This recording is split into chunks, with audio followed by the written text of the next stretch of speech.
Hello दोस्तों, आप सब कैसे हैं। आई होप आप लोग अच्छे होंगे। आज एक टॉपिक है दोस्तों, वोल्टेज क्या होता है, जिसको विभव या विभवांतर क्या होता है, उसके बारे में हम डिटेल से बात करेंगे। क्योंकि ये अक्सर क्वेश्चंस आपको इंडस्ट्रियल में, किसी भी फील्ड में, इंडस्ट्रियल में, इलेक्ट्रिक फील्ड में जाइए, आपको पूछेगा ही पूछेगा इंटरव्यू। तो मैं बताता हूँ दोस्तों, वोल्टेज क्या होता है। पहले दोस्तों कि वोल्टेज हम क्या है, कैसे नापते हैं, कैसे मेज़र करते हैं और कितने टाइप्स का वोल्टेज होते हैं। तो दोस्तों ये रहा हमारे पास वोल्टेज। वोल्टेज क्या होता है, तो वोल्टेज किसी भी कंडक्टर में, यानी कि मेटल में, चार्ज को एक बिंदु से दूसरे बिंदु तक ले जाने में किया गया कार्य को हम वोल्टेज कहते हैं, और इसे हम वोल्ट मीटर से मापते हैं। समझ में आया दोस्तों, एक पॉइंट क्लियर हो गया। दूसरा दोस्तों, यहाँ पे है वोल्टेज एक प्रकार का फोर्स है। आप कभी भी इंडस्ट्री में देखिए दोस्तों, वहाँ पे लिखा रहेगा इलेक्ट्रिक प्रेशर। तो इलेक्ट्रिक प्रेशर क्या होता है दोस्तों, वही वोल्टेज ही होता है। क्यों प्रेशर क्यों बोल रहे हैं, तो क्योंकि जब भी हम कंडक्टर में, जैसे दोस्तों ये कंडक्टर है, इस कंडक्टर में जो पर यूनिट एरिया में करंट फ्लो हो रहा है ना, उसी का परिणाम है कि जो हमें वोल्टेज जो सोर्स है वो अप्लाइड करना पड़ता है, तभी जा कर के हमारा कंडक्टर में करंट कंडक्ट होगा, इलेक्ट्रिसिटी प्रोड्यूस होगा, इलेक्ट्रिसिटी फ्लो होगा, अन्यथा नहीं होगा। इसीलिए वोल्टेज का को हम फोर्स बोलते हैं, प्रेशर बोलते हैं। ओके दोस्तों, तीसरा पॉइंट है दोस्तों, किन्हीं दो बिंदुओं के बीच वोल्ट का अंतर को भी हम वोल्टेज कहते हैं।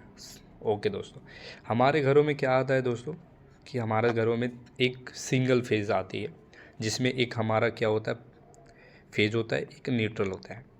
जैसा कि आप जानते हैं, फेज में आपका 220 वोल्ट होता है। कितना होता है, 220 वोल्ट होता है, और न्यूट्रल में आपका 0 वोल्ट होता है। तो मैं वही कहना चाहता हूँ, किन्हीं दो बिंदुओं में, यानी कि फेज और न्यूट्रल के बीच में, ये दो पॉइंट के बीच में जो डिफरेंस होता है ना, उसी को हम वोल्टेज कहते हैं। आप कभी भी मल्टीमीटर से चेक कीजिएगा दोस्तों, न्यूट्रल से आप अर्थ में कीजिएगा तो आपको 5 वोल्ट मिलना चाहिए, एक स्टैंडर्ड है। लेकिन ये किसके बीच में हुआ, एक न्यूट्रल और अर्थ के बीच में हुआ। वैसे ही हमारे पास क्या है, फेज़ और न्यूट्रल पॉइंट के बीच में 220 वोल्ट मिला, यानी कि 220 वोल्ट हमारा फेज़ का है और 0 न्यूट्रल का है। तो ये दोनों को जब हम माइनस करेंगे, यानी कि इसका अंतर होगा, तो इसका अंतर क्या मिलेगा हमको, रिजल्ट में वही मिलेगा जो फेज़ का है। तो इससे कहने का मतलब है कि किन्हीं दो बिंदुओं के बीच का जो वोल्टेज का अंतर है, उसी को हम वोल्टेज कहते हैं, जिसको इंग्लिश में पोटेंशियल डिफरेंस बोला जाता है। ओके दोस्तों, चौथा पॉइंट है दोस्तों, वोल्ट मीटर को हमेशा सर्किट में समांतर क्रम में जोड़ा जाता है। इसको आसान भाषा में मैं बताऊं दोस्तों, यहाँ पे देखिए, ये एक वोल्टेज सोर्स है, जो एक रेजिस्टेंस है, यानी कि ये लोड है, RL बोलिए इसको, ये लोड है, ये बल्ब हो सकता है, कुछ भी हो सकता है। तो जब भी हम कनेक्ट करेंगे तो क्या है, ये पॉजिटिव होता है, ये नेगेटिव होता है। ठीक है, ये हमारा पॉजिटिव सोर्स ऐसा जाएगा तो करंट हमारा कैसा फ्लो होगा, पॉजिटिव से नेगेटिव की तरफ। अभी हम ये इसको सोर्स कैसे बोल रहे हैं दोस्तों, और ये हमारा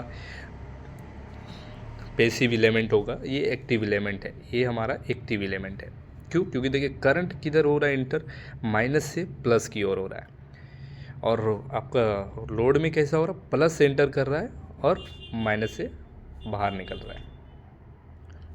तो हमेशा किसी भी सोर्स में, किसी भी सोर्सों में आपको जब भी वोल्टमीटर को कनेक्ट करना है, तो उसका पॉजिटिव टर्मिनल को पॉजिटिव टर्मिनल से कनेक्ट करना है, और नेगेटिव टर्मिनल को नेगेटिव से कनेक्ट करना है, किसमें, वोल्टमीटर में। ओके, तभी आपको रीडिंग मिलेगा।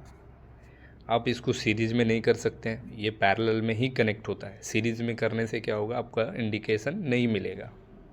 ओके, और लास्ट पॉइंट है दोस्तों, वोल्टेज को वोल्ट में मापा जाता है।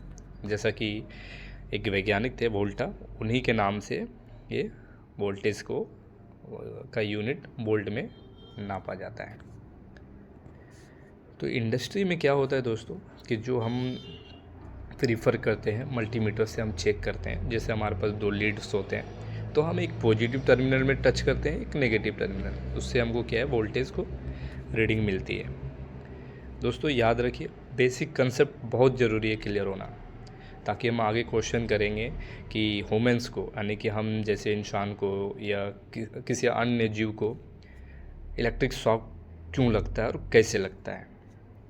तो जब बेसिक क्लियर होगा तो आप सारा चीज़ आसानी से समझ सकेंगे। धन्यवाद। जय हिंद।